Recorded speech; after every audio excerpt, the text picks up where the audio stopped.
जय श्री कृष्णा दोस्तों। तो दोस्तों, औरतों के इन तीन गलतियों के कारण पति की मृत्यु पहले ही हो जाती है। भगवान करे दुनिया की कोई भी औरत ये तीन गलतियां कभी ना करे, नहीं तो पति की मौत बहुत ही जल्द हो सकती है। तो मित्रों, पति पत्नी दोनों एक दूसरे के पूरक माने गए हैं। शास्त्रों में कहा जाता है कि एक व्यक्ति का जीवन तब तक अधूरा माना गया है जब तक उसका जीवन साथी अर्थात उसका विवाह ना हो जाए। आपको ये बता दें कि अर्धांगिनी कहे जाने वाली पत्नी अपने पति को मृत्यु से बचाने के लिए कई ऐसे प्रयास करती हैं ताकि उसका पति मृत्यु से बचा रहे। जैसे करवा चौथ का व्रत रखना, कई पूजा पाठ करना, धार्मिक यात्रा करना, बट सावित्री का व्रत रखना आदि शामिल है। लेकिन फिर भी वृद्ध होने से पहले ही पति की मृत्यु हो जाती है। गरुड़ पुराण में बताया गया है कि जब कोई पत्नी ये तीन गलतियां करती हैं तो उसका पति मृत्यु को प्राप्त होता है, अर्थात पत्नी से पहले युवा अवस्था में ही उसकी मृत्यु हो जाती है और पत्नी को युवा अवस्था में ही अकेला रहना पड़ता है।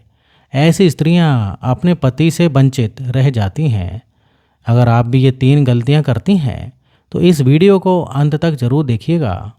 आपसे एक विनती भी है, कृपया हमारे चैनल को सब्सक्राइब जरूर करें और इस बेल आइकन को जरूर प्रेस करें और वीडियो को लाइक करना ना भूलें।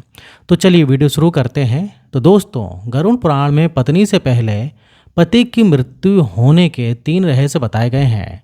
सबसे पहला, जब कोई नारी खास तौर पर करवा चौथ पर या बड़ सावित्री के व्रत में या फिर कोई भी पति के लिए अगर आपने व्रत रखा है और आप चुपके से भोजन ग्रहण कर लेती हैं अर्थात पानी भी अगर पी लेते हैं तो इससे निकट भविष्य में पति की मृत्यु अवश्य जो है हो सकती है।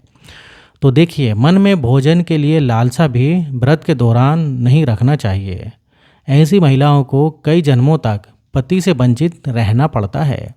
शास्त्रों में कहा जाता है कि व्रत के दौरान जब कोई नारी व्रत को चुपके से तोड़ देती है और किसी को पता तक नहीं लगने देती हैं तो फिर भी पति की मृत्यु युवा अवस्था में ही हो जाती है। गरुड़ पुराण में बताया गया है कि जब कोई नारी अपने पति की लंबी उम्र के लिए व्रत रखती है तब उसको भोजन ग्रहण नहीं करना चाहिए, अर्थात व्रत को श्रद्धापूर्वक करने के बाद ही व्रत तोड़ना चाहिए।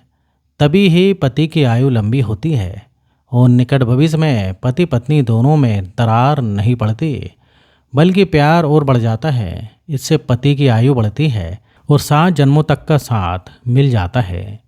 दोस्तों, नारी की दूसरी गलती बात बात पर पति की झूठी कस्में खाना, पति से बात बात पर झूठ बोलना, झगड़े आदि करना, मुख से गंदी गंदी पति को गालियां देना घोर पाप के बराबर माना गया है। ऐसा माना जाता है कि निकट भविष्य में ऐसे रिश्ते टूट कर बिखर जाते हैं और युवा अवस्था में पति की मृत्यु हर हाल में हो ही जाती है। कई लोग करवा चौथ का व्रत रखते हैं और श्रद्धापूर्वक इस व्रत को निभा भी लेते हैं, परंतु बात बात पर पति की झूठी कस्में खाना और गंदी गंदी गालियाँ देना, पति को लातों से मारना, बात बात पर परेशान करना, तो इससे पति की मृत्यु जल्दी हो जाती है। और ऐसी नारी को गरुड़ पुराण के अनुसार पति से हमेशा के लिए वंचित रहना पड़ता है, क्योंकि पति परमेश्वर का रूप है। दोस्तों, नारी की तीसरी गलती गरुड़ पुराण में बताया गया है कि जब कोई नारी मांस का सेवन करती है तब उसके पति पर जो है कष्ट आते हैं और उसकी मृत्यु युवा अवस्था में हो जाती है। खासकर बृहस्पतिवार के दिन बाल धोने से पति की आयु कम हो जाती है और संतान की भी मृत्यु जो है जल्दी हो सकती है। तो दोस्तों, पति के होते हुए पराये पुरुष को देखने पर भी या जो है गलत संबंध स्थापित करने पर ऐसे में पति की मृत्यु युवा अवस्था में ही हो जाती है। जब कोई नारी अपना मंगलसूत्र उतार देती है और मांग भी सूनी रखती हो, ऐसे में हाथों में चूड़ियाँ, पैरों में पायल अगर वह नहीं पहनती है तो इससे निकट भविष्य में वृद्ध यानी बुढ़ापा आने से पहले ही पति युवा अवस्था में ही मृत्यु लोक को प्राप्त हो जाता है। पति से पहले भोजन करने वाली नारी का पति भी मृत्यु को प्राप्त हो जाता है। रात देर तक सोने वाली और सुबह देर तक उठने वाली नारी का पति भी युवावस्था में ही मृत्यु को प्राप्त हो जाता है। ऐसा कभी न करें। जो महिला हफ्ते के किसी भी दिन व्रत नहीं रखती हो तो उसका पति भी मृत्यु को प्राप्त हो जाता है। दोस्तों, अगर आपको ये जानकारी अच्छी लगी हो तो कमेंट बॉक्स में ज़रूर लिखें जय श्री कृष्णा, और अपने अनुभव भी कमेंट बॉक्स में ज़रूर शेयर करें, और एक लाइक तो वीडियो को ज़रूर बनता है। तो दोस्तों, फिर मिलेंगे नेक्स्ट वीडियो में, और यहाँ तक वीडियो देखने के लिए आपका बहुत बहुत धन्यवाद। जय श्री कृष्णा।